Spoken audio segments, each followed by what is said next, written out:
Lord, thank you so much just for the opportunity to be here. Guide us as we go into your word. Let your spirit be present with us, guiding us into understanding.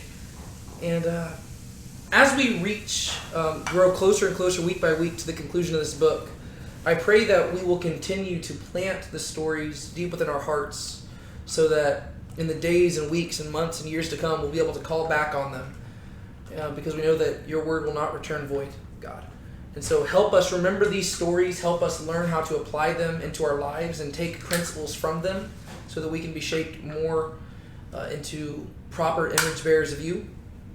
And through all of this, God, let us not lose sight of the one who inspired the stories to be written down in the first place. We love you, God. We praise you. It's in your name we pray. Amen. All right, a few housekeeping stuff real quick. Before we actually hop into the text of 2 Samuel, I want to announce to us the next book we are going to be going through. Are you all ready? Drum roll. You want to announce it, Sean? Sure. Go for it. Yeah. We're going to go through James. Yes. Yay. We are going to go through the book of James. And the main reason for that is because I have had actually two different people from the group apart from one another, talk to me about it and give very good reasons for why James would be a good follow-up to 1st and 2nd Samuel, which might sound very weird, but they both gave different reasons. And like they just they just told it to me, and I was like, that is great, and I would have never thought of those connections, but they thought of them, which is great. And so what I'm going to probably do is, because like I mentioned, I hope that as we go through James, y'all can be the ones leading us through it. I'll still be here every week and participating, but I would really like it if I could get some of y'all to lead. And if I have to lead a week or two or something, that's fine as well. But what I'm probably going to do is I'm probably going to just go through the book of James and I'll section it off into sections rather than covering an entire chapter each week. We might just do smaller portions so we can go deeper. And I'll probably segment it off, and next week or the week afterwards, I might even have a little sign-up sheet. And I might put it out here and be like, all right, sign up for the one that you want, and y'all can start preparing now, right? And so that's probably what we'll do. But I'm excited. So we'll be going to the New Testament. James is 5 chapters long? Yeah. Yeah, and so it'll be a shorter book, and then I think the plan is to go back and just pick up with 1 Kings, right? So I like to do longer book, shorter book, longer book, shorter book. But we've been working through Judges, 1st and 2nd Samuel, and so we're kind of just progressing through the Old Testament, but we'll take little breaks in between. So we will do that. But that being said, we are in our 4th to last chapter of 2 Samuel, which is kind of sad. This has been a big, long journey. There were 31 chapters in 1 Samuel, and there's 24 in 2 Samuel. So if you do the math, that's 55 chapters of just going through that. And then there were, 21 chapters in Judges? Is that correct? Yeah, and so we've been just going through that for a long time. And this is really sad as we reach the end of this because we've been with David for so long. David is the character in the Bible that we probably know the most about. And that's even including Jesus and stuff. Because David is the only person in the entire Bible who we literally see from his childhood all the way to his death of old age. Right? We get to see the whole life of David. And then we get that in 1st and 2nd Samuel, and then we also get it in 1st and 2nd Chronicles, and then we get a little bit about it in 1 Kings, and then we also have all the Psalms. And then the rest of the Old Testament is talking about David all the time. And so David is this character that we have grown to know and love, and we're coming to the end of his story. And really, his story kind of ended in chapter 20, where we were at last week. And I'm going to argue that really chapters 21, 22, 23, and 24 are just like an extended epilogue. If you've ever seen The Return of the King, or Lord of the Rings, remember how there's just a bunch of endings, and it just you think that one thing's the end of the book, end of the movie, and then it just cuts to another scene, and you think that's the end of the movie, and then it just cuts to another scene, and you think that's the end, and then it just keeps on going, and then eventually it ends. That's kind of how 2 Samuel is. To where we were following that long, drawn-out narrative about Absalom's conspiracy and then Sheba's rebellion, really from chapters 13 through 20. And then now that ends, we reach the end of the book, and it seems like these are all just doing the final little touches on the story of David.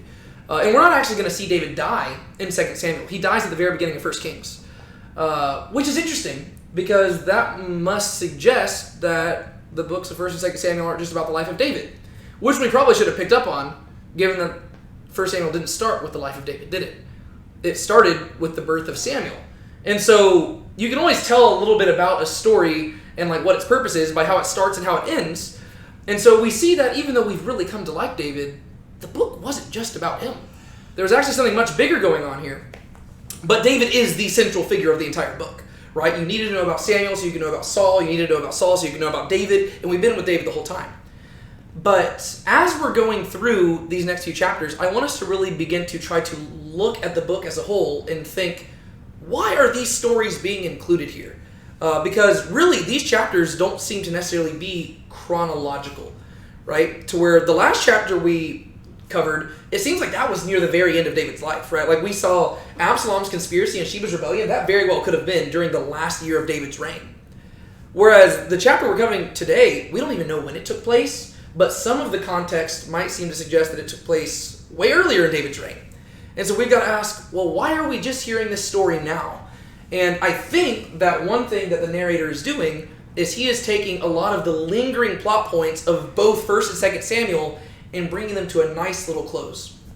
And so before we hop into this chapter, it's a shorter chapter, so I'm going to give a little bit broader context right now. I just kind of want to summarize what we're going to see. In this chapter, we're going to see two different things. I just named it after one of them, but David avenges the Gibeonites. We're going to see David handling some situation about these people called the Gibeonites who were introduced way back in the book of Joshua, and we'll talk about that today.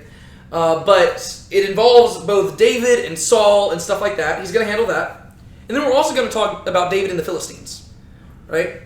And it really seems like both of those stories are at two different points in David's life. And then when we get to the next week's chapter, we're going to see that's a really long chapter. It's like, 50-something verses, I believe? And it's just one long song. And so we feel the book coming to an end because if you remember back at the beginning of 1 Samuel, there was a song, right? Remember how Hannah, whenever she learned that she was pregnant, she sang a song to God, and it was about the anointed one who was going to come and stuff like that. And then also at the bridge between 1st and 2nd Samuel, there was also a song where David sang a song about the death of Saul, right? And so you can see how there's definitely a structure to this to where it's like there's song, song, song. So we feel it coming to an end, and that's going to be David singing a song of praise to God for his victories. And then when you get to chapter 23, you're going to get to see David's last words. But you're not going to actually see his death. You're just going to see the things that he's saying near the end of his life. But then chapter 24 is going to kind of rewind again and give us another story. And it's like, why is it going there? But here is just the main thing you need to know. Guess how chapter 24 and how the book of 2 Samuel ends?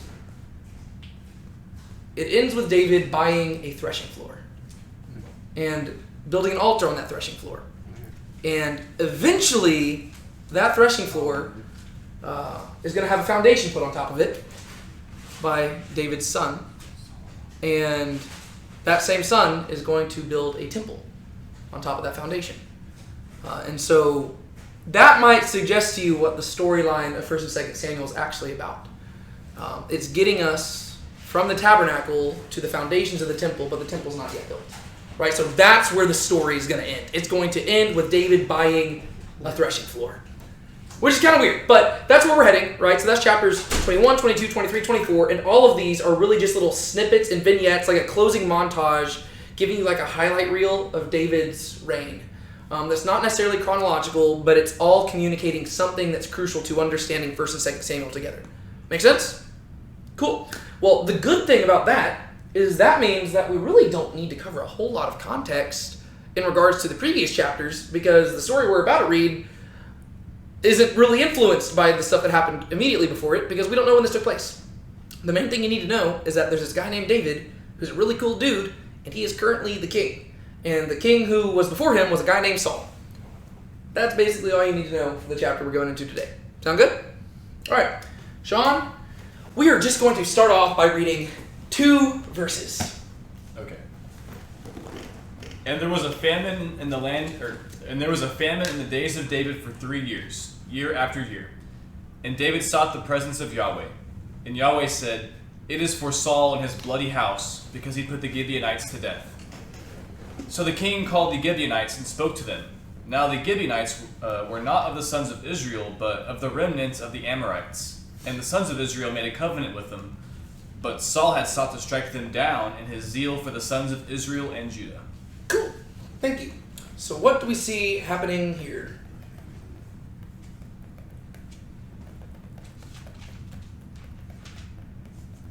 So there's a famine Mm-hmm. because of the Gibeonites being put to death. Yeah. Because Saul broke the covenant with them. Yeah, so apparently there was this covenant between the people of Israel and these people called the Gibeonites. Where have we heard about Gibeon recently? Judges. It was in, well, more recently than that.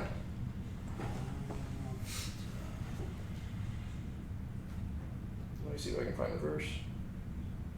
It was literally in the last chapter. Chapter 20, verse 8.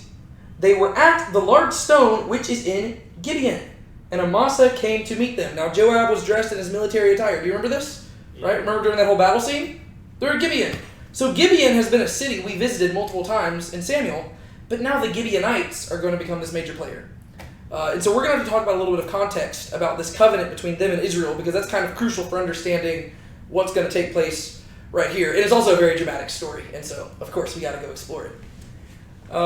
But yeah, so one thing I want to highlight is that the way that chapter 20 ended kind of brought the story of David to a close. And the main reason I'm highlighting that is to demonstrate why we don't think that this story just neatly follows it.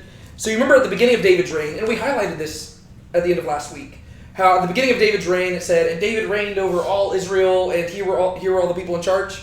And then at the end of chapter 20 it said, Now Joab was over the whole army of Israel, and Benaiah the son of Jehoiada was over the Kerethites and the Pelethites, and Adoram was over the forced labor. And it starts listing out the same sort of thing, right? So you have David's reign being bookended by all the people that were in charge over here and all the people in charge over here, and the main story lies in between. But now that that's over, we just cut to this part, and it says, and there was a famine in the days of David for 3 years. So it doesn't say, and after this, there's a famine. At some point during the 40-year-long reign of David, there was a famine in the land, right? And it lasted 3 years, right? That's the main thing we need to know.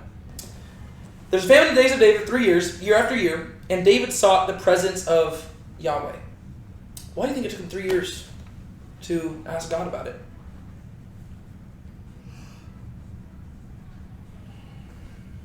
Good question. It's a good thing, bad thing? Bad thing. Is it? Well, no. Was it a common thing? Just think of it from his perspective. Why would he wait 3 years?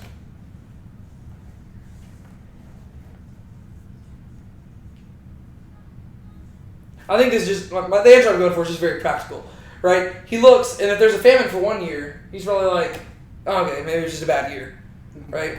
Famine for a second year, okay, that's kind of weird. Third year, hold up. We're God's holy people. And in the law, God promised us that as long as we're being faithful to Him, we're going to have rain in the land, and we're going to have plenty, and it's going to be bountiful. So by the time he gets to the third year, it's like, hold up. There's something going on here, right? Because, 1 year, okay, well, maybe it's just an off year. Maybe, I don't want to immediately assume everything's bad, right? I think this is actually probably a good thing. We all know people who kind of overread, I'm not going to say overread spiritual things into everything, but they're so quick to just jump to, something like this. We're like, oh, maybe this is God punishing us. I think David's just a rational dude. It was like, you know what? Maybe it was just a bad year. But once the land of Israel, who has this covenantal relationship with God, where God has said, if you are faithful to me, I'm going to make your land plentiful. Well, once you get 3 years of famine, David's like, okay, this actually must be a thing. God is sending us a message, right? Because God would, basically this is a sign of his faith in God, right? He realizes God is trying to communicate something through this famine, so let me go ask him about it, right? So I kind of like that he doesn't just immediately jump the gun. Not that it would hurt. I mean, it probably could be like, hey, God, just want to make sure. It's been a year of famine. What's up with that? I mean, I guess that wouldn't hurt to do. But after 3 years, he's like, all right, let me go talk to God. And so, year after year, there's this famine, and he seeks the presence of Yahweh. Which is also a good thing, because you see that he doesn't immediately just be like, no, we can do something to fix it. He's like, no, let's go to God. Ultimately, God is the one in charge of the land. I heavily doubt that the reason they're in a famine is because everybody's just slacking off. No, he's like, no, human effort can't do this. God is sending us a message. Let's go talk to him about it. And sure enough, Yahweh said, it is for Saul and his bloody house, because he put the Gibeonites to death. Okay. Well, that's interesting. What is God talking about?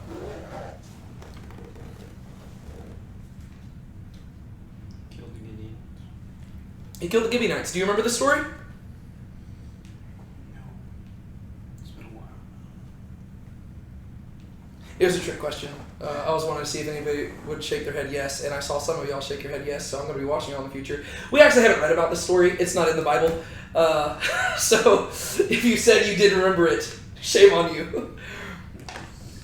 Yeah, we actually don't read about this story, except for at this point right here. Right? Apparently there was some point during Saul's reign where he put Gibeonites to death. That's all we know. Right? We don't know when it happened. We just know that it happened, and then we get a little bit of context in the next verse. But apparently it was a pretty big deal, and God was not happy about it. And that's why they're having a famine, right? Because apparently there is injustice in the land, right? People have been killed, and nobody has had to answer for the crime. Interestingly, Saul is already dead, right? I mean, if this is during the reign of David, well, David didn't start reigning until after Saul, right? So we don't know when this happened during the reign of David, but what does this tell you about how God views justice?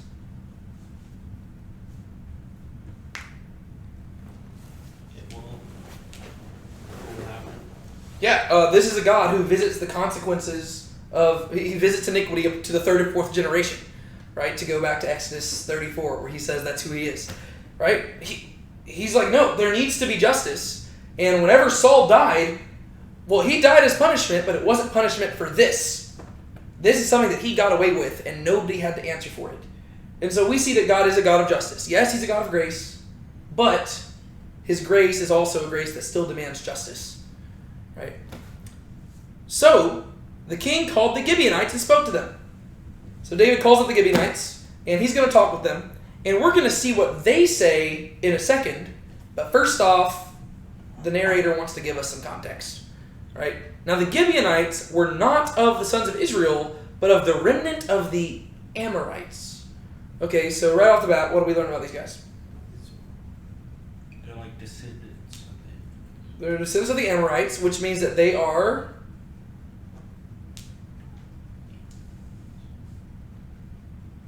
So if you're not of the people of Israel, what are you? Gentile. You're a Gentile, right? These are Gentile people. They're probably not devoted to Yahweh. They're probably not they're not part of the covenant, right? Between God and Israel. However, that's really interesting because even though they're not part of the covenant, God still expects the people of Israel to respect the covenant they made. And we're about to go back and we're going to read the story where they made this covenant because that is something we do have in Scripture. And we're going to see that the story is very dramatic and wasn't made under the best of terms. But God still holds them to that because God takes people's covenants and their promises and their vows very, very seriously. He wants us to be people of our word. Right? So the Gibeonites were not of the sons of Israel, but of the remnant of the Amorites. So there were a few remaining Amorites. Who were Amorites?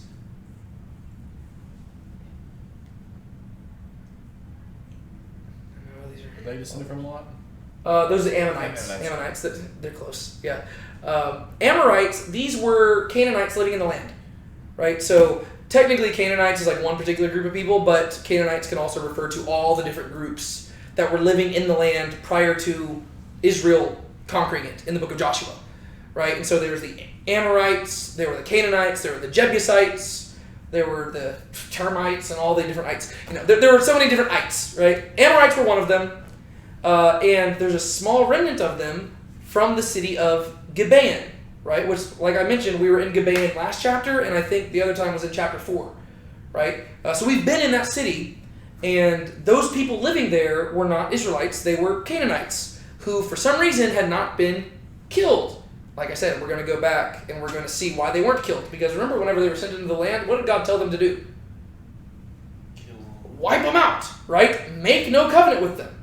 And so the fact that these are non-Israelites living in the land of Israel, and the people of Israel have a covenant with them, that tells you immediately that something went wrong, right? Because these people should not be here, right? They should have been kicked out. So there's some things that we got to wrestle through there. The Gibeonites were not of the sons of Israel, but of the remnant of the Amorites, and the sons of Israel made a covenant with them. Uh-oh, that's not good. But Saul had sought to strike them down in his zeal for the sons of Israel and Judah. So what do we learn about what Saul had done? Strike them down. He struck them down, and why did he do it?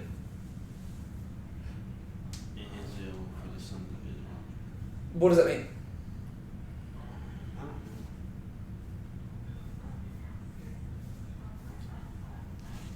What is zeal? I know Paul had a lot of it. Paul had a lot of it. Jesus had a lot of it. What is zeal? What does it mean? Is it like a religious thing? Sort of It can be religious. passion. Passion. Something. Yeah. And so Saul was passionate about the people of Israel and Judah, so he went and killed the people of Gibeon. Why would he do that? That was the original plan. That was the original plan that God had given them, right? So that sounds like a positive thing, right? Saul is going about doing the thing that the Israelites were supposed to do in the beginning. Good job, Saul. No, not a good job. Why is it not a good job? Made a covenant. They made a covenant, right? And so this is really interesting, right? We get to see what God values more. He didn't simply want them to kill the Canaanites for the sake of killing Canaanites. No, he wanted them to kill the Canaanites because of what they represented in the land. But more than killing the Canaanites, you got to realize the people of Israel are supposed to be a holy people set apart for the glory of God, and everything they do is a reflection on God. And so if you make a blunder and you make a covenant with these people, well, you better dang honor that covenant, because God is a God who honors covenants, right? And so I don't care if you were supposed to kill them. Now that you've messed this up and you've made a promise to them, don't kill them. And so this is really a classic Saul move, right? To where at first glance, it's like, oh, that looks good. And then you realize that Saul entirely missed the point, right? So out of his zeal for the people of Israel and Judah, he killed them. But really, he should have been more zealous for God, right? If he had been zealous for Yahweh, he would not have killed them. But he wasn't. He was zealous for the people, right? And he's like, no, I don't want any Canaanites living in my land, so he went and killed these people. That's a problem. But in order to understand this and the story to come, and just because I want to talk about it, let's go back to Joshua chapter 9. I'm not going to put it on the screen, but I want to read it to y'all, just because it gives us the context to this whole story, and I find it kind of interesting. So this is the point where the people of Israel make this covenant with the Gibeonites.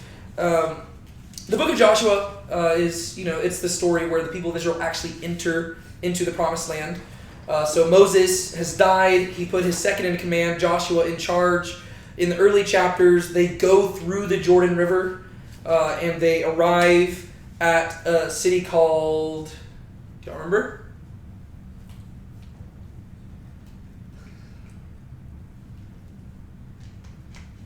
Gibeah, right? They get to Gibeah. Oh no, Gilgal, sorry. Not Gibeah, Gilgal. There's all the G names. They get to Gilgal, and then they send out spies and everything, and eventually they go conquer a city called Jericho. The walls came tumbling down. And then they conquer another city called Ai, or I. It's just pronounced, like it's spelled out Ai in English, right? So they start conquering these cities, and news starts spreading that this group of former slaves is literally just sweeping through the land, conquering places, right? That is the context of Joshua chapter 9, and I'm just going to read it for us, all right? So here's the story. Now it happened that when all the kings who were beyond the Jordan, in the hill country, and in the Shephelah, and on the coast of the great sea toward Lebanon, the Hittite and the Amorite, the Canaanite, the Perizzite, the Hivite, and the Jebusite heard of it, that they gathered themselves together with one accord to fight with Joshua and with Israel. Now the inhabitants of Gibeon heard what Joshua had done to Jericho and to Ai. So they also acted craftily, and went and traveled as envoys, and took worn-out sacks on their donkeys, and wineskins worn out and torn and mended, and worn out and patched sandals on their feet, and worn out clothes on themselves. And all the bread of their provision was dry and was crumbled. And they went to Joshua to the camp at Gilgal, and said to him and to the men of Israel, "We have come from a far country, so now cut a covenant with us." So what did the Gibeonites do? They act like they're like poor and, you know. Well, yeah. So they act like they have no money. They act like they traveled from a far distant land. They put on like worn out sandals and they put dirt all over them. And they act like they don't have anything because they've been traveling for a really long time. And they just show up and they're like, "Hey guys, we came from a far distant land and we've heard about y'all and we just want to make a covenant with you." Okay, well, if you're the people of Israel, what are you probably thinking? Yeah. Sweet, let's make a covenant. Because God didn't say destroy all the people on the face of the planet. He just said destroy the people in the land. Well, these people show up and they say, "Oh, we don't belong to the land. We belong to a far distant country." You know what the irony is? That's why I put the map on here. So just so you get an idea of where we're at right here, this is the city of Jebus. Eventually, David conquers this city, and what's it called? Jerusalem, right? Down here, there's Bethlehem. That's where David was born, right? Up here, you've got Gibeah. That's where Saul was from, right? And over here is where Gilgal would be, and then you have the Sea of Galilee going down to the Dead Sea over there, right? And so you go around here, and you just go a little bit up here. Look what it is. Gibeon. It's just a city just a few miles away. But they didn't know this, right? The people of Israel, they just got in the land. It's not like they just had like a GPS or a drone or something where they could just like go like fly over and be like, "No, y'all just came from there." They have no idea, right? These people look like they came from a faraway land. Okay, well, I guess we can make a covenant with you. God didn't prohibit that. Seems kind of weird, but sure, let's do it. And so these guys are really crafty. Then the men of Israel said to the Hivites, "Perhaps you are living within our land. How then shall we cut a covenant with you?" They're like, "How? What if you're from our land? I don't think we can do that." But they said to Joshua, "We are your servants." Then Joshua said to them, "Who are you and where do you come from?" And they said to him, "Your servants have come from a very far country because of the fame of Yahweh your God. For we have heard the report of him and all that he did in Egypt, and all that he did to the two kings of the Amorites who were beyond the Jordan, to Sihon, king of Heshbon, and to Og, king of Bashan, who was at Ashtaroth. So our elders and all the inhabitants of our country spoke to us, saying, 'Take provisions in your hand for the journey, and go meet them and say to them, we are your servants. Now then, cut a covenant with us. This bread of ours was warm when we took it for our provisions out of our houses on the day that we left to come to you. But now, behold, it is dry and become crumbled.'" Right? They thought this through. Right? They were so afraid of the people of Israel, they're like, "You know what? We need to trick them into making a covenant with us so they can't do anything about it."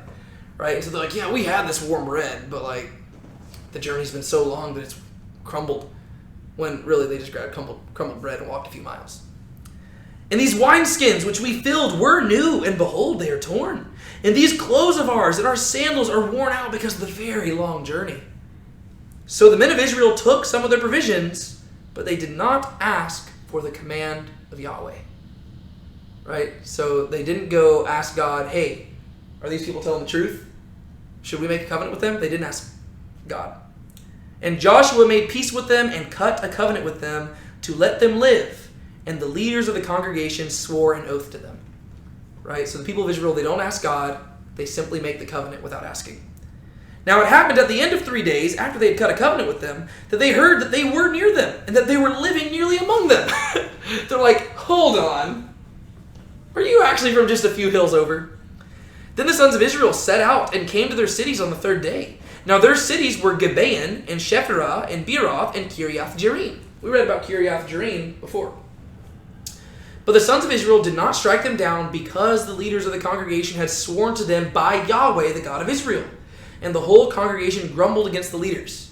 Right? So this is actually a really good thing for the leaders. The leaders realize their mistake, but they own up to it. And they say, "You know what? We can't do anything." Right? They tricked us. We should have asked God, but we swore in his name. And if we were to attack them now, we would actually be soiling the reputation of God.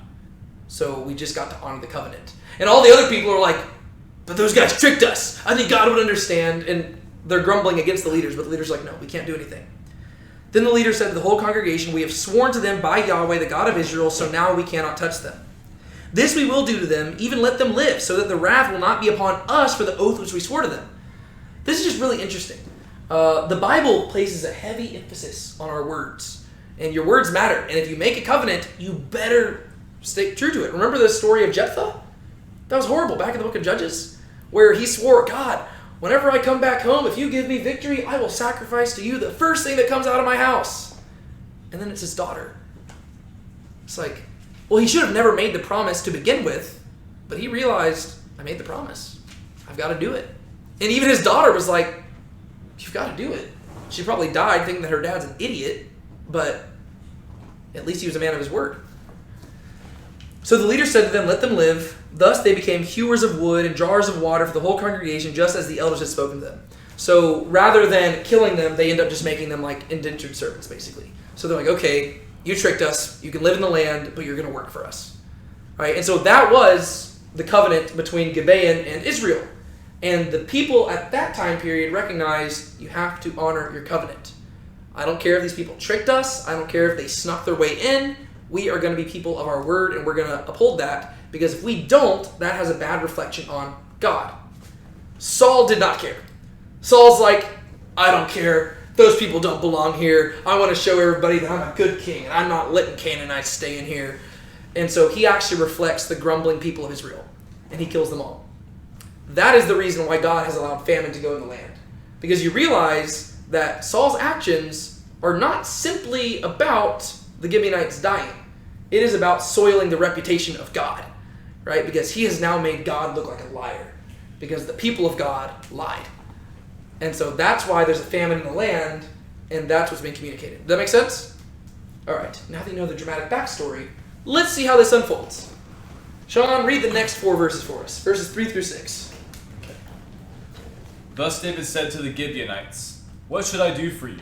And how can I make atonement that you may bless the inheritance of Yahweh? Then the Gibeonites said to him, we have no concern of silver or gold with Saul or his house, nor is it for us to put any man to death in Israel. And he said, I will do for you whatever you say. So they said to the king, the man who consumed us and planned to eradicate us from standing within any border of Israel, let 7 men from his sons be given to us, and we will hang them before Yahweh in Gibeah of Saul, the chosen of Yahweh. And the king said, I will give them. Thank you. Cool. So the story progresses, and we get to see David's just a cool dude, right? He doesn't argue with God about it. He realizes that what Saul did was a messed up thing, and he just comes up to the Gibeonites, and once again, we don't know how much time has passed. We don't know if it's just a few years. I would imagine that this is probably closer to the beginning of David's reign, because it seems like this is like fresh stuff that's happened. But we don't know how much time has passed.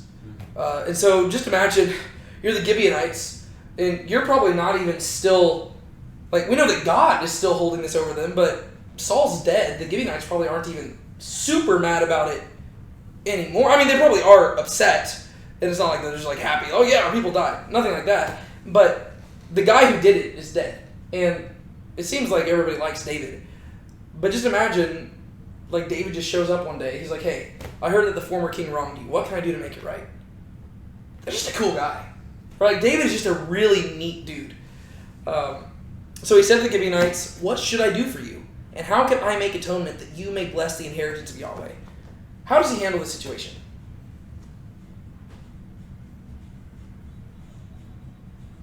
He gives people to them. Yeah, but I'm more just talking about, like, how the interaction goes down. What is his policy here? He's almost acting like as if he's the guilty one. Yeah. Yeah, he's kind of taking the guilt upon himself and says, how do I make this right?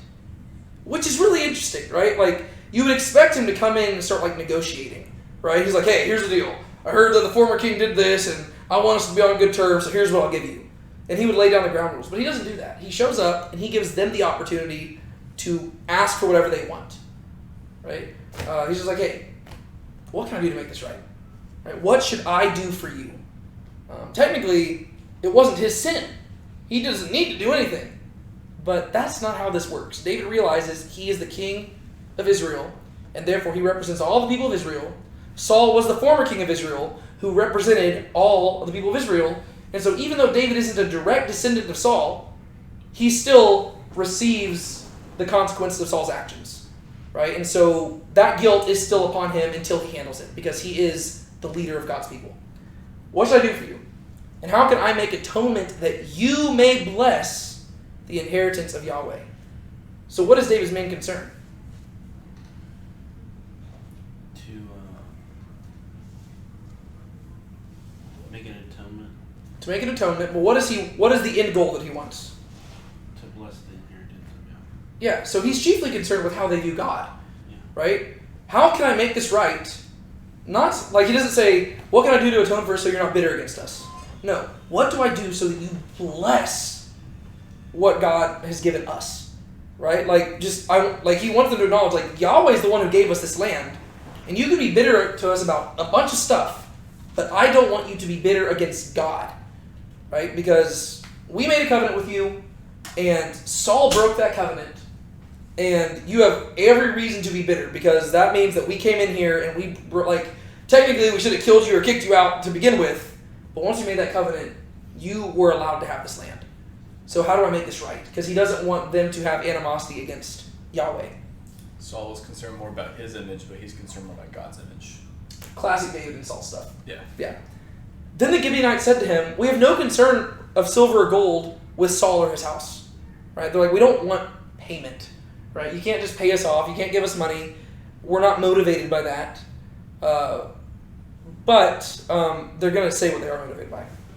Nor is it for us to put any man to death in Israel. Right? They're like, we're not just hungry for blood in general. Like, it's actually a pretty good response, right? They could take advantage of David here and say, we want all your money. We want you to give us like 1 million people like dead on a stake. Because he didn't really give them any parameters. But they're like, we don't want money. We don't even want endless violence. All they want is justice. Right? That's all they're going to ask for. Right? And so he says, I will do for you whatever you say. Right? So once again, he is laying it all on the table. He's not giving any parameters. He says, just tell me what you want. Don't tell me what you don't want. Tell me what you do want. Ask for it, and I will give it to you. So he's giving them the opportunity to take advantage of him. But they're not going to. Probably because they respect him.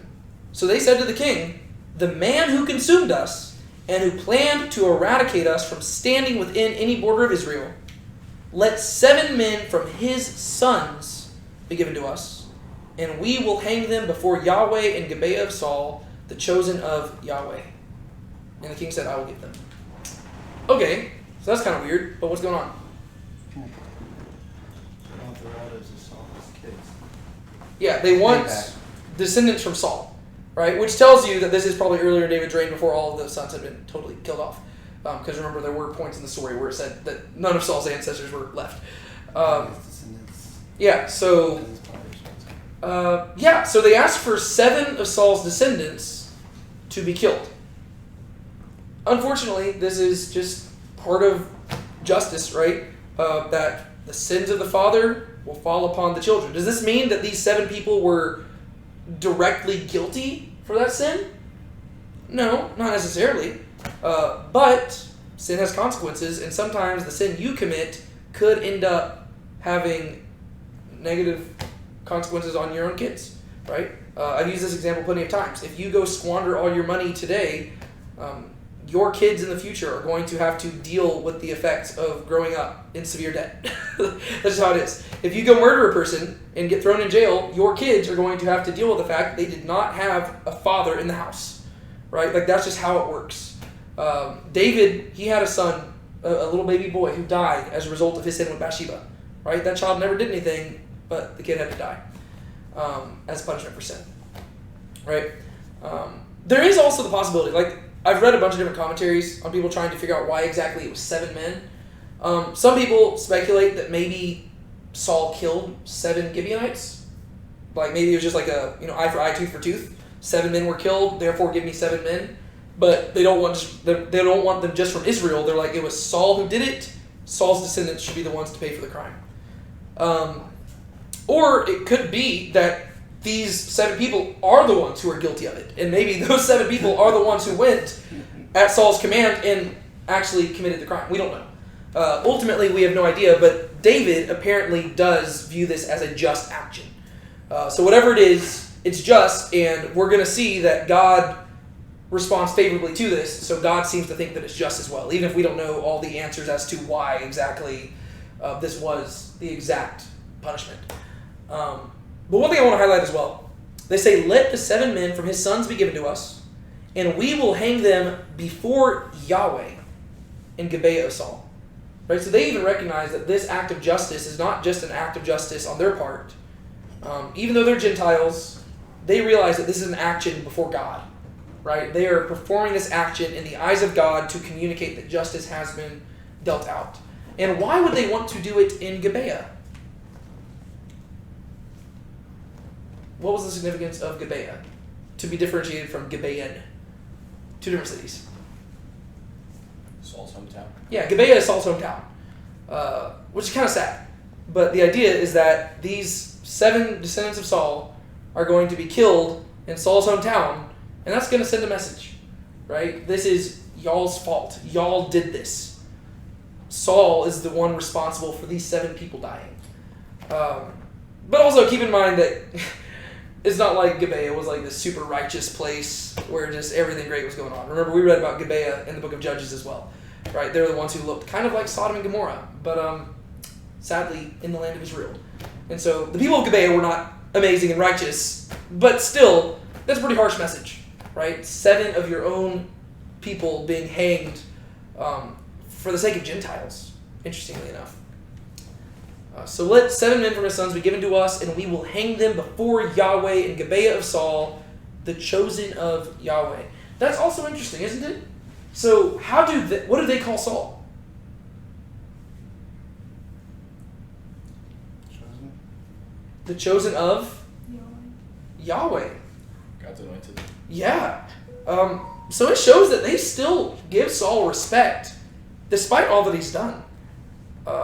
I don't know what to do with that information other than the fact that it seems like the portrayal of the Gibeonites here is just super positive. You wouldn't expect it because in Joshua, whenever they're introduced, they're just like these little scallywag scoundrels who sneak their way into getting to live in the land. And so they're really crafty, and they're not really presented as like under a super favorable light in Joshua. But here, I don't know, they actually seem pretty cool, right? Like they're actually very understanding, right? They're like, we don't want money. We don't want a battle. We don't want anything like that. We just want justice. Give us 7 of Saul's descendants. Let us hang them in an official trial, official execution in Saul's hometown. We'll do it in the eyes of God in order to bring justice upon Saul's household, Saul, the chosen of Yahweh. And so they even call him like, yeah, this is the Lord's anointed one, right? But there's a reason why they also have to point that out. Because since he is the anointed of Yahweh, with great power comes great responsibility, right? Maybe if some random dude in the land of Israel had done something like this, they wouldn't have asked for as much. But this is a king over the people of Israel who therefore represents both God to the people of Israel and Israel to God, right? And he represents both of them to all the nations around, right? So the king is in a very important place.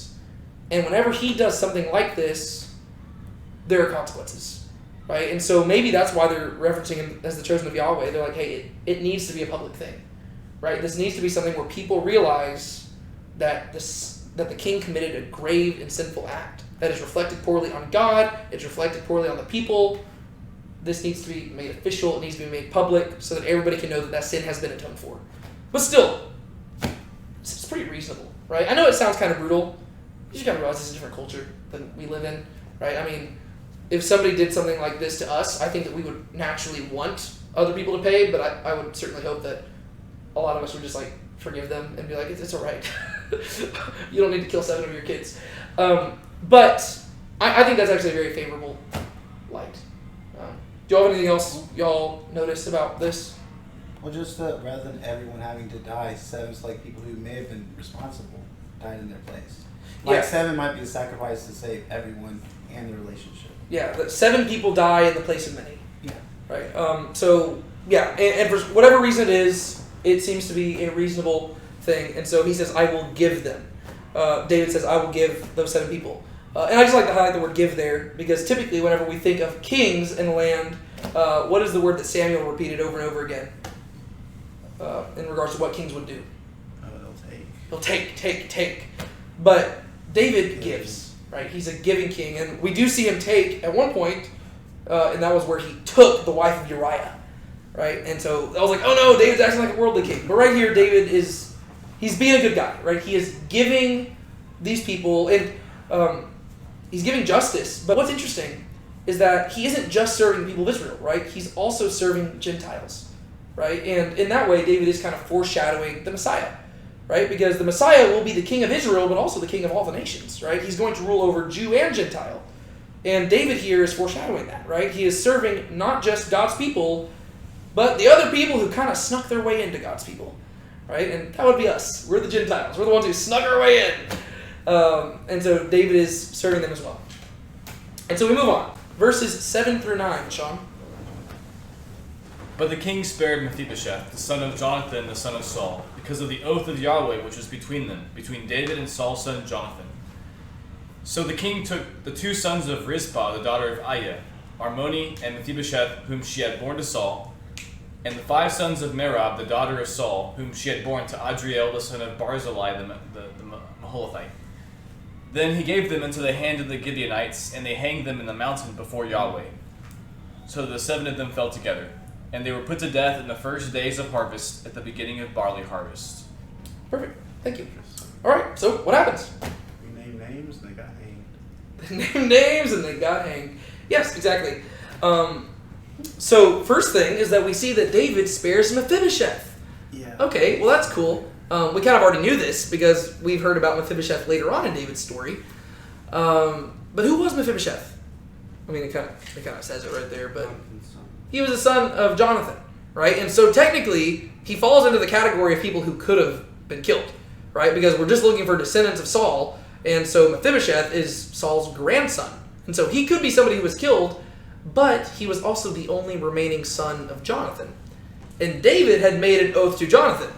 And so, you see, this would catch David between a rock and hard place. In trying to reconcile one broken covenant, if he killed Mephibosheth, he would be breaking another covenant. And so that would actually just probably lead to another few years of famine. And so, out of respect for his covenant to Jonathan, he spares Mephibosheth. And unfortunately, there are 7 other descendants of Saul who can pay for the crime. Right? So the king spares Mephibosheth, the son of Jonathan, the son of Saul, because of the oath of Yahweh, which was between them.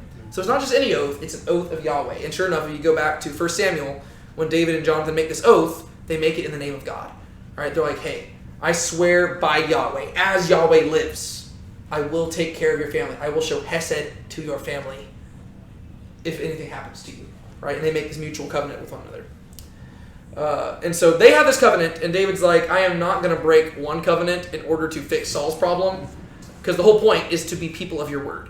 Right? And so it would be very hypocritical for him to make Saul stay true to his word whenever he won't stay true to his own. Right? And he also cares for Jonathan. And he didn't make that covenant for no reason. He made that covenant because he loves Jonathan and he wants to take care of Jonathan. And he probably, I don't think David had any delight in having these people killed.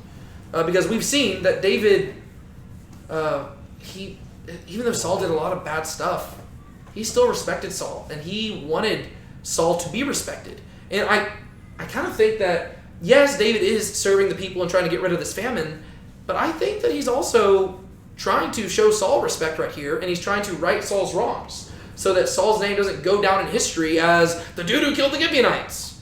Well, he did do that, but David fixed it, right? So that now justice has been served, and we no longer have to linger on that. So the king took the 2 sons of Rizpah, the daughter of Aiah, we'll talk about her again in a second, and these 2 people's names were Armoni and Mephibosheth. Well, that's kind of confusing. So this is a different Mephibosheth, not the son of Jonathan. This is a different Mephibosheth. So he took Armoni and Mephibosheth, whom she had borne to Saul, right? So this lady was most likely a concubine of Saul, and she had 2 sons. And he took the 5 sons of Merab, the daughter of Saul. So these would therefore be 5 of Saul's grandsons. Do you remember Merab? This was the older daughter of Saul, who originally he tried to marry off to David, but David said, no, how could I possibly marry into the king's household? I'm just a lowly man and a lowly servant. I can never do that. And then David saw Saul's younger daughter, Michal, and he's like, all right, you want 100 Philistine foreskins? I'll get you 200. And then he married her. But Merab was the older daughter, who originally Saul tried to marry off to David, but David didn't want to do that. And so eventually she got married to this dude named Adriel. Adriel, the son of Barzillai the Maholathite. Different Barzillai than the other Barzillai, I think. I don't know. Remember there was a Barzillai that we read about a few chapters ago? But he was described as being another type of ite. And so maybe they're the same guy. I think they're different. I have no idea. All these people have very similar names. A Gileadite, yeah. So I don't know. Maybe Maholath is in the land of Gilead. I don't know. Maybe they're the same guy. Maybe they're not. Because that Barzillai was described as being of the household of Saul. I'm pretty sure. I don't know. They could be the same guy. They could be different. Maybe one day we'll be in heaven and be like, hey, David, explain to me. Barzillai. Same guy? Different guy? I don't know. But Merab, she had 5 sons. These would be Saul's grandsons. And David gave them into the hand of the Gibeonites, and they hanged them in the mountain before Yahweh. Right? So at Gibeah, they hanged them in the sight of God and in the sight of people, so that the 7 of them fell together. There's kind of like the way that this is worded, I feel like it's supposed to be a kind of sad moment, but also a triumphant moment, right? To where it's like, you realize why it needs to happen, but it's not something that the text is like rejoicing in, right? It's like just the phrase, the 7 of them fell together, it's almost like showing them respect as they're dying, because you realize that these probably aren't the people who are inherently guilty. Maybe they were. They could be the 7 who went and did this or something like that. But it almost seems to be showing these people respect in their death, because you realize it needs to happen in order for justice to be served. But at the same time, like, they're people, and I don't know, we don't know how old they are, but they're having to die because of a sin that they might not have even committed, right? And that's kind of sad. And they were put to death in the first days of harvest at the beginning of the barley harvest. Why would it put that information there? How did this entire story start? Famine. Okay, so this happens in the first days of harvest at the beginning of the barley harvest. So their ending is a new beginning. Yeah, Back in to prosperity. Exactly. Yeah, their ending is a new beginning. That I couldn't have put it better. So we're going to see whether or not Yahweh was actually behind all this, right? Or is David just hallucinating this? Well, no, as we're going to see, the famine will come to an end, right? And so we move on. Verses 10 through 14. Sean? And Rizpah, the daughter of Aiah, took sackcloth and spread it for herself on the rock, from the beginning of harvest until it rained on them from the sky. And she allowed neither the birds of the sky to rest on them by day, nor the beasts of the field by night. Then it was told to David what Rizpah, the daughter of Aiah, the concubine of Saul, had done. So David went and took the bones of Saul and the bones of Jonathan his son from the men of Jabesh Gilead, who had stolen them from the open square of Bethshan, where the Philistines had hanged them on the day the Philistines struck down Saul in Gilboa. And he brought up the bones of Saul and the bones of Jonathan his son from there, and they gathered the bones of those who had been hanged. Then they buried the bones of Saul and Jonathan his son in the land of Benjamin in Zelah, and the grave of Kish his father. Thus they did all that the king commanded, and afterwards God was moved by the entreaty for the land. Very, very good. All right, so what do we see happening here? Even though they were set out to die, David didn't want any of them to be eaten or rained on. Yeah.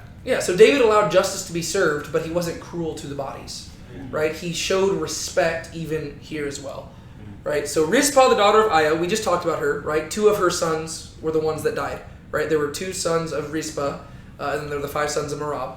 So Rizpah, the daughter of Aiah, took sackcloth and spread it for herself on the rock. What is sackcloth? Or what does it represent? Mourning and grief, right? So she takes a sackcloth, she spreads it on the rock from the beginning of the harvest until it rained on them from the sky. What's the significance of that? That was a sign that it was the end of the famine. Yeah, it was a sign that it was the end of the famine. So she's laying this out here to make sure that her children didn't die in vain, right? She lays this out here like just leaves the sackcloth so that the rain falls, and it represents, okay, through the sacrifice of her children, ultimately prosperity was brought back to the land, right? But it doesn't take away from the sorrow of it, right? This is a mother who's grieving her children, and she's grieving until she at least gets to see they didn't die for nothing, right? So she lays it out, and she allows neither the birds of the sky to rest on them by day, nor the beasts of the field by night, right? So these are the bodies of her sons, right? She won't let anything near them, right? The idea is that she's out there constantly shooing them away, and she doesn't want anything to get near to her children, right? Because who would want that, right? Nobody wants that upon their kids. It's ultimately just a very tragic situation to be found in. Which is something I tried to highlight throughout 1st and 2nd Samuel, is that there's a lot of situations where there's not necessarily a clear good or bad guy. It's really just human sinfulness has gotten to the point where, you know, you're just trying to make amends for like the terrible situations you find yourself in, right? Especially with how much politics we see in 1st and 2nd Samuel. It's like there's just a lot of victims, right? And so poor Rizpah over here, she didn't do anything wrong. And we don't know whether or not her kids did anything wrong, but they're having to pay for it because they got caught up in this political game that Saul had been going about. And it's just really sad. And we see a lot of elements of that, where 1st and 2nd Samuel, they don't glorify it, they don't glamorize it, they just tell you the truth, right? Politics, power, it's scary, and it can really mess people up. And she's having to suffer through this, and she's having to keep these animals and stuff away from the decaying bodies of her sons. Then it was told to David what Rizpah, the daughter of Aiah, the concubine of Saul, had done. Okay, so we know David at this point, right? We know David's character. What do you think is going on in his head as he hears this news? How does it make him feel? Probably sad. Absolutely. Makes him feel sad. What do you think he's thinking?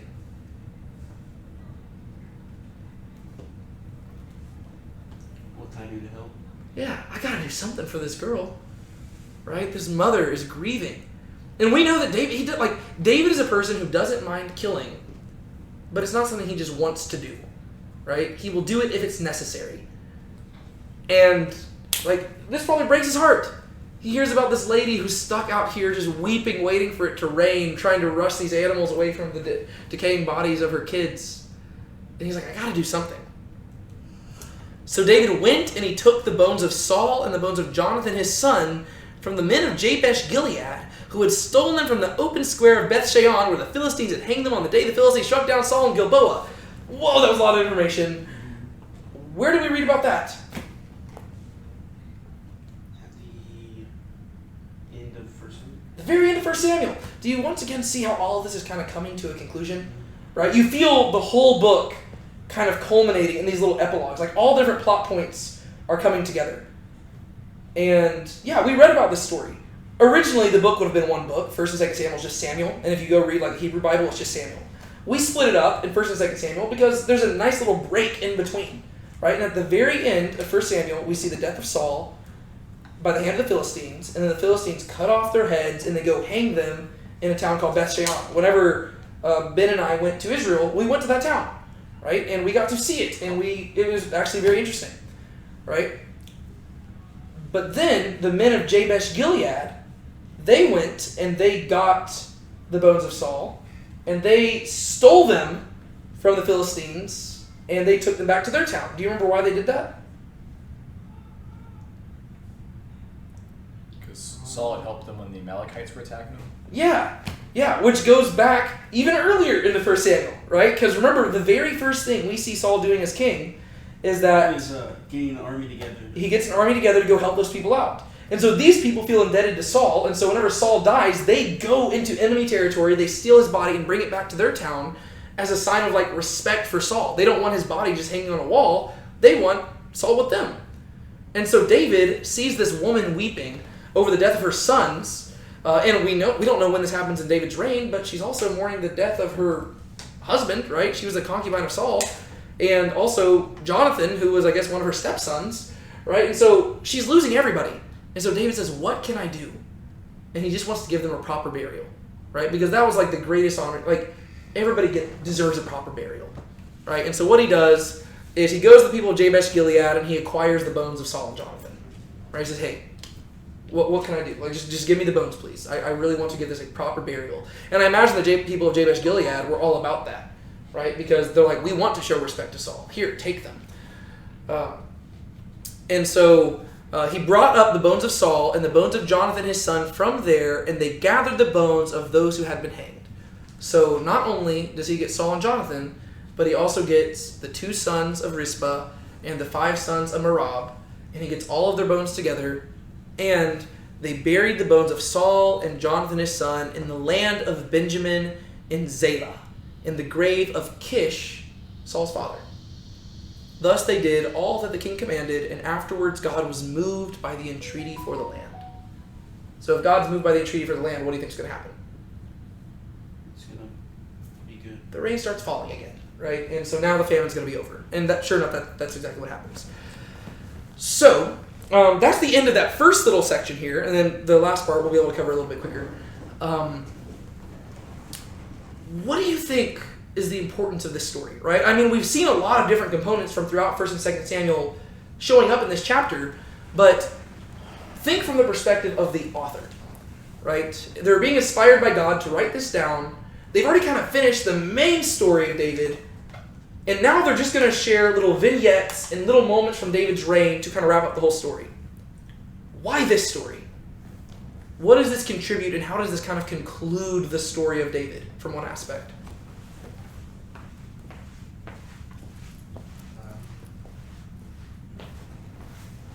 It kind of seems like a nice bookend for like the House of Saul. It's like righting the wrongs that he did, and then like it's almost like a kind of a dark reunion. Like they're all being properly buried and gathered together. Yeah, that's what I really think it is. I think this is kind of like an end to the long, drawn-out storyline of the House of David versus the House of Saul, right? Because what we've seen throughout 1st and 2nd Samuel is that Saul has been constantly opposed to David. And even in last week's chapter, what was the story about? It was Sheba, who was a descendant of, right? Like, he was a Benjaminite, and he led a rebellion against David, right? And so we've seen this being one of the main themes throughout 1st and 2nd Samuel, right? House of Saul versus House of David. And David is constantly trying to reconcile this, but somebody from the House of Saul keeps messing it up. And so after this story, there's probably still a lot going on in regards to the House of Saul in the life of David, because we've seen it chronologically happen. But this is a nice little way of finishing the story, because we get to see David's heart behind it all, right? David is doing whatever he can to atone for the sins of Saul and to bring an end to this feud. And even though Saul did all this against him, even though his family was constantly trying to make war with him, David shows nothing but respect to Saul. And David is just a picture-perfect example of loving your enemies, right? He's just a great guy. No matter what Saul and his family does, David just keeps on loving them, respecting them, showing them honor, giving them a proper burial. Saul doesn't deserve this, but David gives it anyways. Were you going to say something? Yes. You could say that this chapter kind of represents what it is to be a man after God's own heart. Yes. I think that all, like, just spoiler alert. Connecting it I to think, chapter 1. Yeah, I think that all of these, like all the little vignettes, are going to give us a little bit of something about what it means to be a man after God's own heart. Which really, that's the entire story of David, right? And that's what the Bible's trying to teach us, because even before David is named in Samuel, the only thing we know about him is that he's a man after God's own heart, right? We just have Samuel say, God has already appointed a man after God's own heart to replace you. And then we're just waiting for him to show up, and then David shows up, right? And so before we know his name, we know what type of man he is. And so as we're bringing this to a close, we're seeing what it looks like to be a man after God's own heart. You love your enemies, right? It doesn't matter what they do against you. You continue to love. You continue to show respect.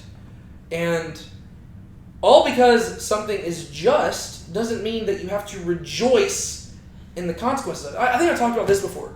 Whenever Ted Bundy was given the electric chair, I've told you about that, right? There were so many videos. Like, I mean, this is a long time ago, but I've seen the videos of it, like on YouTube and stuff. Just like people standing outside the penitentiary, right? And there were literally people lined up for miles, and they had signs held up saying like "Rotten Hell" and all that stuff. And there were a lot of people who were Christians, and they were rejoicing in his death. And don't get me wrong, like Ted Bundy was a horrible, vicious, terrible person. But I think there's a big difference between rejoicing in justice and rejoicing in death, right? I think that we should rejoice in the fact that justice was played out and that he received the death penalty. I don't think that means that we should be happy that he died. Like, yes, it's a good thing that he did die. But do you see that it's a very nuanced distinction, right? Because ultimately, the reason he died is because of his sin. And if you're rejoicing in the death, you're kind of rejoicing in the sin that led to the death. I don't think we should rejoice in that because that's never a good thing. However, we should rejoice that the justice system won out and that justice was enacted on this criminal, right? And that a penalty was paid for all the lives he took. That is a good thing to rejoice in. But I don't think we should be like hooting and hollering and dancing saying, yay, he's dead. That's a little bit different. Do you see like the distinction there? Like, yes, justice was served. Amen. Hallelujah. God be praised. But a sinful person had to die because of the grievous sins they committed. That should lead to reflection. And so it's a very careful line we have to tiptoe. And we just have to realize that David tiptoes that really well, right? And he is very good in enacting justice and making sure that he is living rightly before God and doing that, but he doesn't rejoice in the death of his enemies, right? He still grieves them. And he's sorry about the events that led to their necessary death. And so I just think this is a really good, like, just end to the story of David versus Saul, right? And I think that, like, you kind of need that at the end here, or else it just seems like an ongoing thing. Whereas right here you see, no, David did what he could. Saul and Jonathan's bodies did not just stay off in the land of Jabesh Gilead. No, David brought them home. And Saul and Jonathan, yes, they might have met a terrible end, but David brought them home and they are reunited with their family in their death. And they're buried in that grave. The way that burials worked back then is that, like some of the wealthier families would have had like caves. And it seems like Saul came from a wealthier family. So they would have had caves, and once the body had decayed, they would go and they would regather the bones and they would put them in a thing called an ossuary, right? Just like a little pot. And then they would just stack them next to one another so that you could walk into a cave and literally just like a whole family is just like lined up right there together. And so whenever it says like in the Bible that somebody was gathered to their fathers, they're literally being gathered to their fathers. Like their body dies, they're being put in this thing and gathered to the fathers, right? And so it's a really nice, satisfying conclusion to this story between David and Saul, right? And so I think that's the reason we see that story. But now we still have another story we're going to see in this chapter that will bring another aspect of David's life to a fitting conclusion, right? And this is actually one that we have reason to believe is later on in David's reign. And so, Sean, take it away. And the Philistines were at war again with Israel. So David went down and his servants with him. And as they fought against the Philistines, David became weary. Then Ishbi-Benob, who was among those born to the giants, the weight of whose spear was 300 shekels of bronze in weight, was girded with a new sword, and he intended to strike down David. But Abishai, the son of Zeruiah, helped him, and struck the Philistine and put him to death. Then the men of David swore to him, saying, "You shall not go out again with us to battle, so that you do not extinguish the lamp of Israel." Perfect. All right. It's not like a repeat. They go against the Philistines and there's a giant and the giant loses. Yeah, and that's not going to be the last time we read that in this very chapter. There's going to be a bunch of giants killed at the end of this chapter, which I think brings the story to a nice conclusion. It's good though. But what do we see happening here? War. There's war happening, specifically with who? This is the Philistines. The Philistines. All right, so even before we know the rest of this, what do you think this storyline is going to conclude? Who have been like the number one bad guys against the Israelites throughout the entire book of 1st and 2nd Samuel? The Philistines, right? The Philistines have been like the number one opponents, right? Whenever Samuel was there, the Philistines were the main bad guys. Whenever Saul was there, the Philistines were the main bad guys. Whenever David was there, the Philistines were the main bad guys. So the Philistines have been here the entire book. Well, we're going to see a conclusion to their story, and it's actually a super duper positive one. Because what was the most famous story involving the Philistines, not even in just 1st, 2nd Samuel, but in the entire Bible? Not David and Goliath. David and Goliath, 100%, right? That is the most famous story. Whenever people think about the Philistines, even if you don't know the Bible, you'll probably think of David and Goliath. Because you're like, oh yeah, Philistines, I remember that story. So, most famous story, David and Goliath, Philistines, involving a giant, people of Israel killing a giant, David killing a giant. Now we have Philistines, giants, being killed. It's coming full circle. But what do we see happening here?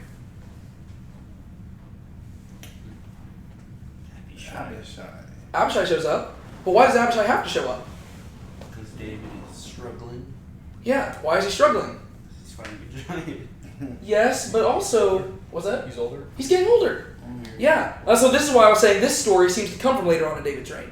Right? David's getting old, and yeah, he's a man after God's own heart. Yes, he's super awesome. He's super special. But he's a man. Right? And you know what? You can't take 200 Philistine foreskins for your entire life. Right? Like, eventually, you get old, you get weak, and David is just a man. Right? And so the time has come where his glory days are behind him, and he just can't go to battle like he once did. It's like retiring almost. Yeah, he's retiring. That's exactly what's happening. Right? And so we also get to see the storyline of David the warrior coming to an end. Right? So you see how this is all just setting up a conclusion. So the Philistines were at war again with Israel, so David went down and his servants with him, and as they fought against the Philistines, David became weary. It almost feels like the end of an epic movie. Right? Where you've been watching this guy battle all along, and then you just get to see him getting older, and you've seen him fight a million times, but this time, he's getting out of breath quicker, and his arms are having a tough time staying up. And you want to feel sad, but at the same time, you almost feel like he's earned it, right? Like he's almost earned rest because of how much he's fought for the people. And it's nice because it's not like dying in battle. It's like a nice, peaceful, like concluding.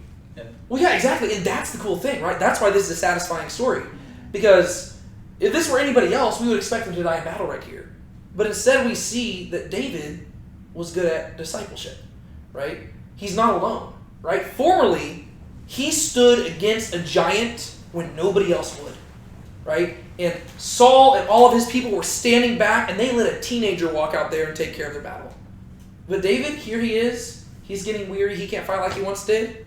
So somebody else steps in and takes care of it for him, right? David has been a good king, right? He has produced warriors who can fight in his place so that the kingdom doesn't just depend on David, right? There are other people who can come in. This is a really good shining example of who David is, right? Even whenever he's down, somebody can come in and defend him, right? And as we're going to see at the end of this, they're like, hey, David, you're getting old. We don't need you out here anymore. You fought enough. Go home and rest. We can take care of this going forward. It's just a really good sign whenever the people can say this to their king, right? Because he's supposed to be their leader, but now he served them so well that they want to serve him. And they don't want him to have to die in battle. They're like, no, you've deserved your rest. Go home. So the Philistines were at war again with Israel, so David went down and his servants with him, and as they fought against the Philistines, David became weary. Then Ishbi-Benob, who was among those born of the giants, the weight of whose spear was 300 shekels of bronze in weight. Super heavy spear. It always highlights how heavy the spears are just to give you an idea of how big these guys were. And they'd be way over 6 feet, 8 feet. Yeah, homeboy's tall. Yeah, if he can carry this thing. Bigger than me. Yeah. So this dude, he's a big dude, and he sees that David's getting tired here, and he's got a spear, and he's girded with a new sword, and he intended to strike down David. Right, and this is a tragic moment. If you imagine it as a movie, it's probably just really satisfying, right? You've been watching David this whole time do all these amazing things, and then you see him in battle, and you see him fighting, and normally where his reflex would be really quick, he's just a little slow, and he probably gets like a cut. And then you see that he begins losing very quickly, and maybe panic covers his face for a little bit. And then right whenever the giant's about to slice him down, and you're expecting him to die in the middle of battle, somebody steps in and comes to his help. Sadly, it's one of the people I don't really care for that much, but that's okay. In this story, he's a good dude. But Abishai, the son of Zeruiah, helped him. Who is Abishai? Other than just the son of Zeruiah. His nephew. It's David's nephew, right? This is the one who, at some point in David's reign, he got very tired of this guy. But I imagine at this point, he actually was very grateful for him. Right? Abishai, very violent guy, loves killing people, brother of Joab. David did have a lot of respect for Abishai because he often put him in charge of the army as well. Even whenever Joab was in David's bad graces, he still showed favor to Abishai. But Abishai steps in and helps him. right? So here David is, and it's got to be kind of heartbreaking for the people too, right? David has always been this resolute warrior. Like, ever since he was young, he has been this mighty man of valor. Like, their whole army owes their success to David, and they see him being weak right here. So Abishai steps in, and he struck the Philistine and put him to death. That's cool. It's just really nice because now Israel is destroying Philistines, and David isn't by himself. Then the men of David swore to him, saying, "You shall not go again with us to battle, so that you do not extinguish the lamp of Israel." That imagery is super poetic. What are they saying?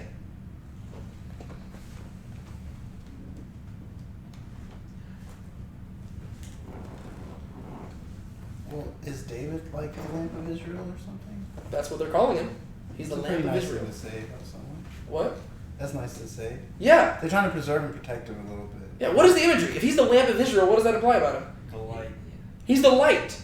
And that means if he dies, So goes. there goes the light of Israel, right? Without you, we're in darkness. This is such an amazing thing. Like, Now they're- this is so cool. Now I'm trying to keep him alive at Yeah. this point. They're like, David, You can't die. we love having you out here in the battlefield, but dude, you're getting old. And we don't need you in the battlefield nearly as much as we just need you alive. Yeah. Because you are the light of this nation, right? You are the one who points us to God. You are the one who leads us. Without you, we're in darkness. So we can't have you out here on the battlefield anymore. I know you want to fight. I know it's in your blood, but stay home. Right? This is the way to go out, right? This is amazing. To where, like, he's not having, like, it's not that his injuries were so bad that he was forced to retire or anything. It's literally that his people care for him so much and they value him so much that they have to ask him to retire. And they're like, hey man, just go home. Rest. You deserve it. It's really satisfying. It's a really nice, good, heartwarming story right there. Do y'all have anything else y'all want to point out there? I could probably talk about just that one verse for a really long time, but I realize that it's getting later. Anything y'all want to point out? Okay, cool. That's supposed to say other verses on top. That's not 15 through 17. That is 18 through 22. But that's a typo. All right, Sean, could you finish this chapter for us? Now it happened afterwards that there was war again with the Philistines at Gob. Then Sibbecai the Hushathite struck down Saph, who was among those born to the giants. There was war with the Philistines again at Gob, and Elhanan the son of Jaare-Oregim the Bethlehemite struck down Goliath the Gittite, the shaft of whose spear was like a weaver's beam. Then there was war at Gath again, and there was a man of great stature who had 6 fingers on each hand and 6 toes on each foot, 24 in number. And he had also been born to the giants. And he reproached Israel, so Jonathan the son of Shimei, David's brother, struck him down. These 4 were born to the giants in Gath, and they fell by the hand of David and by the hand of his servants. Perfect. All right. So, what do we see here? Or Different people killing giants. Yeah. with a very similar feel to it all. Yeah. It's almost repetitive, Yeah. right? Why do you think this is important? I think it shows connection between like David and his brothers, like they're all working together. Huh? Yeah. So you see unity. Yeah. You also just see the success of David's kingdom, right? And once again, it goes back, like, you have to understand the whole story of 1st and 2nd Samuel in order to appreciate it, right? If you just read this chapter in isolation, it's like, okay, why are you just telling me all these stories? You have to go back to David and Goliath, right? There was a giant who stood out there for 40 days, and not a single person, not even the king himself, would go out there and fight. Mm-hmm. Is that a good or a bad sign for Saul's kingdom? Bad. Really bad. Especially whenever the only person he lets go out who goes out there is a teenager who's never fought in a battle before. He's just a shepherd, right? And he doesn't have armor on. He just goes out there with a sling in his hand and a shepherd's staff. Not a great sign for Saul. But David wins that battle. And then, by the time David is done being king, he's no longer on the battlefield. Yet there are giants falling, one after the other. Not just by one person, but by different people. Right? So what David left behind was even more impressive than what he had. Right? Like it's a really good sign. This is what our goal should be, right? What we have in life is a lot less important than what we leave behind, right? It's like, okay, cool. You had all these possessions, whatever. What will your legacy be? Right? Like, whenever you die, did you make the world a better place? Did you love the people around you? Did you actually, like, serve the people that God called you to serve? Or were you so focused on serving yourself, like Saul, that by the time you died, everybody else was worse off? And people were having to fix the problems that you set in motion. You want to be like David, right? To where you are faithful, and then eventually your body just starts wearing out, and people have to ask you to just step back, but they say, don't worry. You've prepared us. We've got this. Right? To where you have been a good leader, you have served the people well, and you have equipped them to do the job that formerly you alone could do. Right? Like, that's exactly what we see happening here. It's just this, like, this is just a great reflection on David's kingdom. To where formerly it was one teenager with no armor standing against a giant all on his own. By the time he's forced to retire, there's people taking out giants left and right. And one giant, he's got 6 fingers on one hand, 6 fingers on the other hand, 6 toes. Like, he's just like a monster. People taking him out. Right? Like, this is just a really positive reflection on David's kingdom. And so, once again, you just feel the book building up towards its conclusion, and it's just giving you a highlight reel of really impressive things. So we got to see the house of David and Saul, their little conflict coming to an end. And then a big aspect of 1st and 2nd Samuel has been war. And we get to see the victory of David highlighted by contrasting his first battle with his last battle. Right? His first battle was against a giant, and he won. In his last battle, he unfortunately didn't win. But the cool thing is that he had equipped other people who could step in and fight on his behalf. He didn't have to. Yeah, he didn't have to win, right? Because he had been a good king, and he had trained up people who could step in there and fill the role. This isn't the perfect application for this, but like, this is kind of one of the reasons why I'm wanting y'all to lead James, right? I'm not a king. I'm not claiming to be that. But this should be our heart with stuff. Like, I don't want this Bible study to simply be, hey, everybody, let's get together on a weekly basis and listen to David talk for millions of hours. I know I do that every week. Sorry. But the end goal is not simply for y'all to just sit there as passive listeners and be like, okay, cool, we learned from David, and not grow. No, eventually, my goal is that y'all feel equipped to also lead Bible studies. And I'm not saying that everybody, like, not everybody has the same calling, right? So it's not like I expect every single person to go start their own Bible study at their own house and do their own thing. No. But all of us are called to understand Scripture and be able to communicate it, right? And so, yeah, I'm not going to ask you to do it every single week, unless you want to. But I want us to be equipped to do that stuff. And I want it to be, and I've seen that this happens times, right? There's sometimes where I can't be here, right? There was one week where I was just totally sick, right? There's other times where I'm out of town. And people are like, okay, so I guess we're just going to, like, skip Bible study? No. I'll go to town. Y'all can still meet up here, and y'all can still do it. Because I don't want the Bible study to depend on me, right? I want it to be, if I can't do it, heck, what if one day, I hope this doesn't happen, but what if one day I just die, right? Randomly, unexpected. Will the Bible study just cease to exist? I hope not. I hope that somebody would step their game up and say, you know what? We can do this. David equipped us to do it, right? That's the goal, right? That's what David's doing here, and that's really what all of our goals should be. I was just using my own example, not to make myself David, but just because I'm finding ways to apply it in my own life, and I trust that y'all can find ways to apply it in your life as well with whatever you're doing. Kind of like working at Arlen's, right? Yeah. Your goal should be not simply to be a good manager, but should be to also equip other employees under you to eventually step up and also fill your shoes, so that if for some reason you ever had to leave your job or something happened and you couldn't be there, they wouldn't be like, I have no idea what to do. Right? We should serve the people below us, and that's how we should lead. Kind of reminds me of Jesus with his disciples when he says, like, you'll do greater things than these. Yes. Yeah. This is just the message of Scripture. It's not, like, nowadays we are so focused on serving ourselves, and we have made our relationship with God purely self-focused, where we're like, okay, I'm going to read my Bible because I want to be spiritually enriched, and I'm going to go to church because I want to feel good. That's not the biblical worldview. The biblical worldview is that we're not doing this in isolation, and the things that we're called to do, whether it be working in ministry or, you know, like being a doctor or doing whatever we want to do, we're not doing it just for ourselves. We're doing it for others, and we're doing it together, and specifically we're doing it to help love and serve the church, right? And so when I study the Bible, it isn't just so that I know more about the Bible, it's so that I'm better equipped to love other people. And so I'm better equipped to communicate the Bible to other people and help them understand it and help them understand God and love him better, right? So there is an individual aspect to it, but there's also a communal aspect to it. And David did that really well, right? His job was king. And as a king, he made his kingdom flourish. And yes, he was imperfect. We've talked about that story. But as we reach the end of this book, we realize that it's not highlighting how bad he was and how sinful he was. And it's like, anyways, as we come to the conclusion, let's talk about David and Bathsheba. No, that's not what it's talking about.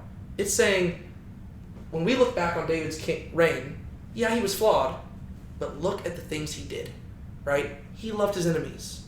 He took care of his kingdom and he took care of his people, right? What we're going to see in the next chapter is that he sung praises to God and he gave God credit for all the things that he'd done, right? So each chapter we're learning more and more of what it looks like to be a godly leader and a man after God's own heart in your role. His role was king. I'm not a king. Y'all aren't kings, but you can look at what David's doing and figure out how it applies in your life.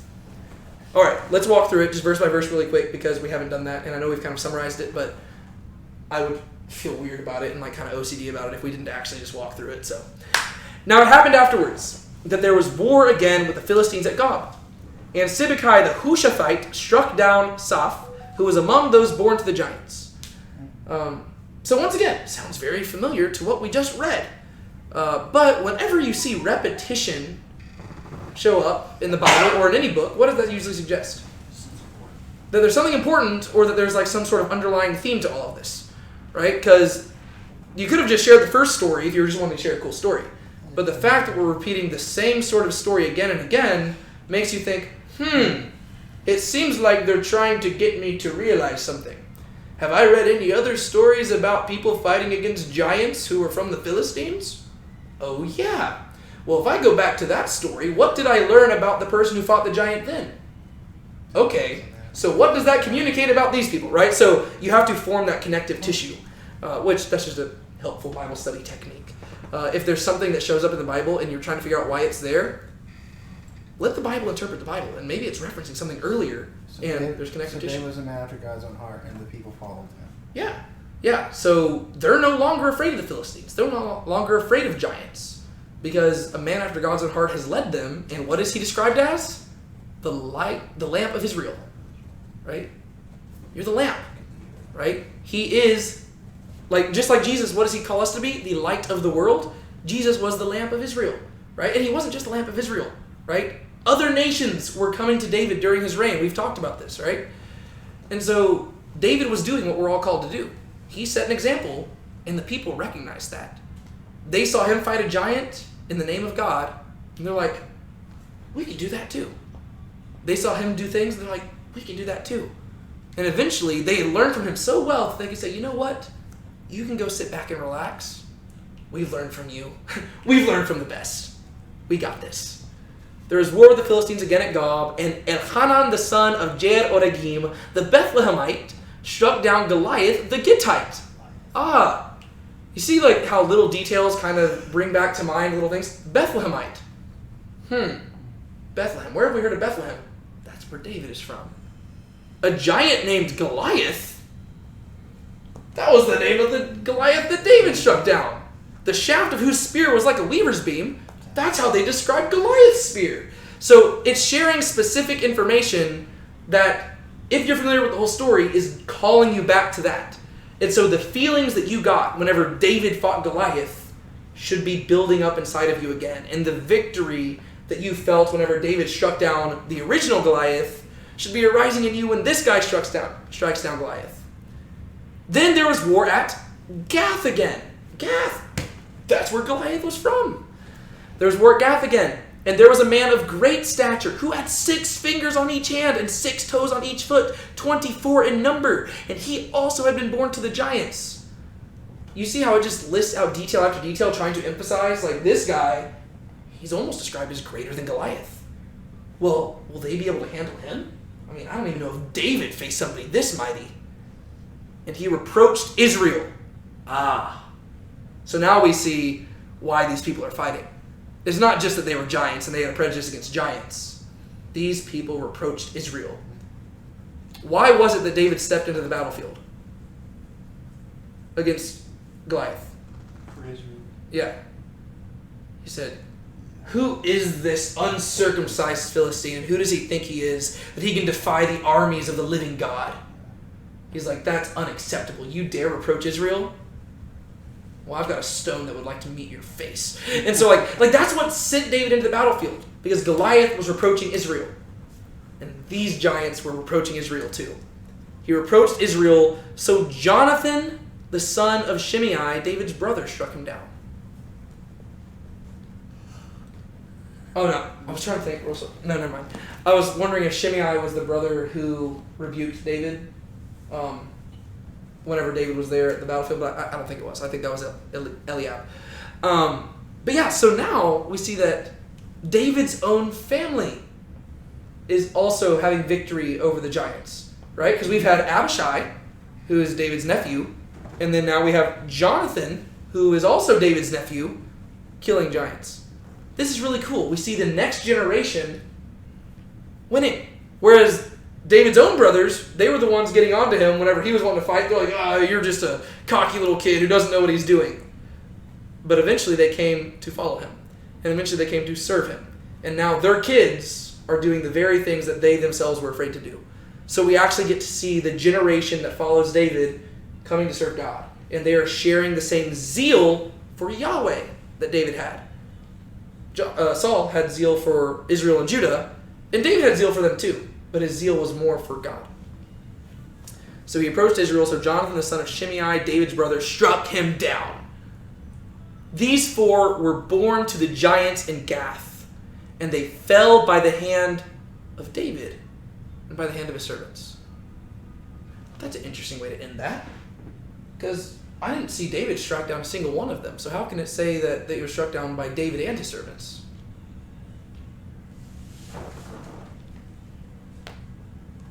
It seems like David lost the battle, right? And Abishai had to step in.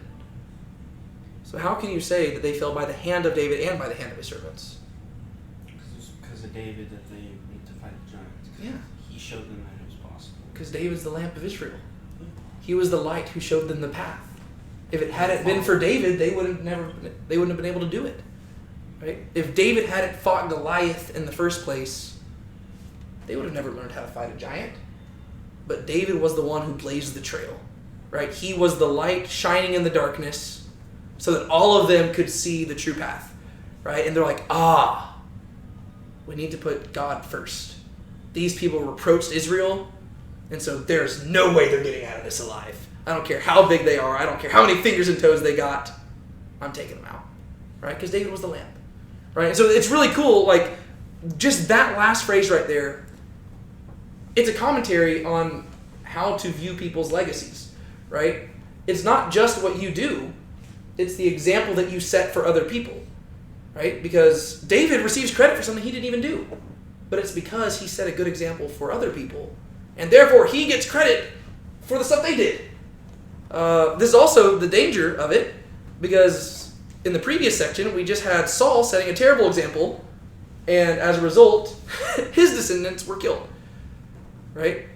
And so we have to realize that we are accountable for what we've got. This is why the Bible says, not all of you should be teachers. For those who teach will be judged more strictly. Right? Because the example that we set, we are accountable for. Right? If I lead this Bible study, and I do it in a way that is honoring to God, God will see that. And the fruit of y'all's lives, God will, like, if I in any way influence that, God's going to be like, wow, good job, David. And he's going to give me some of that credit. Not that I'm seeking it. But if I lead y'all in a Bible study, and for some reason, I do anything that leads y'all away from God, that's also on me. Right? And God's going to see that. And one day I'm going to have to stand before him, and he's going to be like, hey, David, so remember that one thing you said in Bible study? That eventually led Ethan to go commit this grievous sin, which is pretty messed up. And I'm accountable for that as well. Right? So the example that we set, we answer for. And that's both a good thing and a bad thing, depending on the type of person you are, whether you're a Saul or a David. And David ended up on the good side of that. Yeah. Just a lot of really good stuff here. Any final thoughts about this before we just kind of wrap this up for tonight?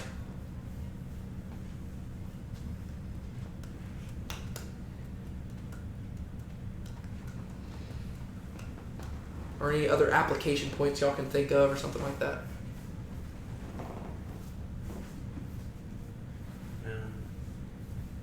Yeah. Cool.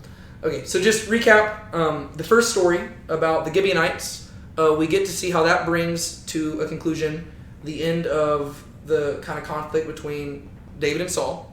And we learn principles about like loving your neighbors, not loving your neighbors, loving your enemies. And also just rejoicing in justice, but also showing respect, even to people who might not deserve it.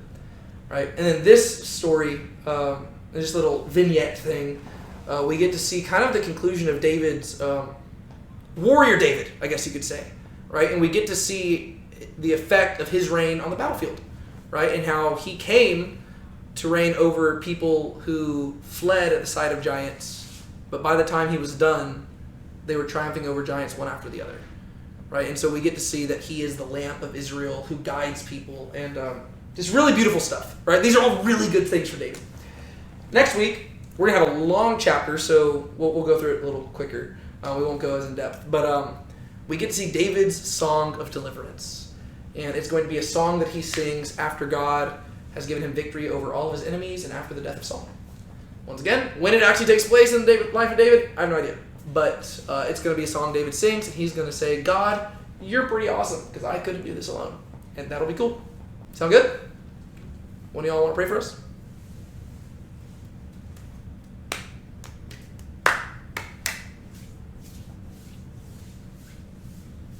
Go for it. Father God, I just thank you for this group and just allowing us to meet here today and just grow in our relationship with you and our relationship with each other. I just pray that as we go home that you would keep us safe and help us to have a good week. In your mighty name we pray. Amen. Cool. All right. Amen.